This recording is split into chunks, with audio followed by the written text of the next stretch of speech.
Saya nak apply loan tapi dokumen saya ada problem sikit. Boleh tolong saya kau tim tak? ramai orang tanya sama Afong. Boleh ke tolong saya kau tim lah, adjust lah, buatlah payslip bagi saya, buatlah adjust lah bank statement saya.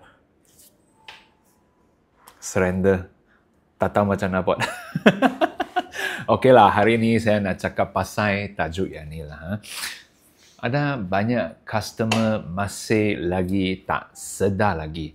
Ingat salesman ke ataupun luar sana ke, ada orang boleh bantu kau tim itu payslip ataupun dokumen boleh buat palsunya. Tapi dulu mungkin boleh, dulu saya buat salesman, saya cakapnya dulu adalah 15 tahun lalu ke 17 tahun lalu ke, masa waktu saya baru join nak jadi salesman kan. Tapi zaman sekarang kan lain cerita. AI pun sudah banyak advance. So bank, itu banker, itu manager nak buat approve loan ni orang kan.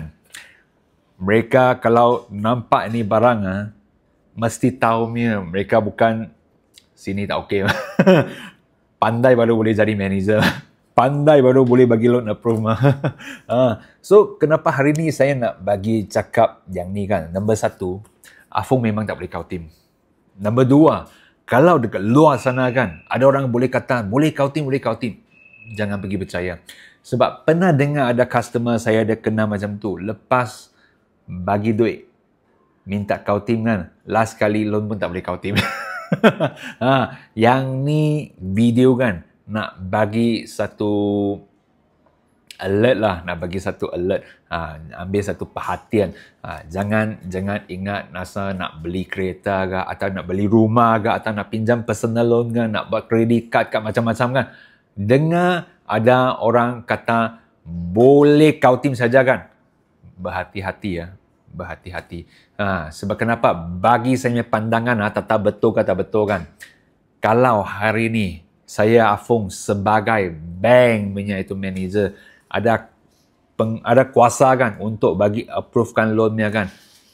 Kalau saya tengok itu dokumen kalau tak betul punya, palsu punya, tapi saya bagi approve, nanti company found out ada any problem kan, saya mungkin boleh ada risiko boleh kena pecat.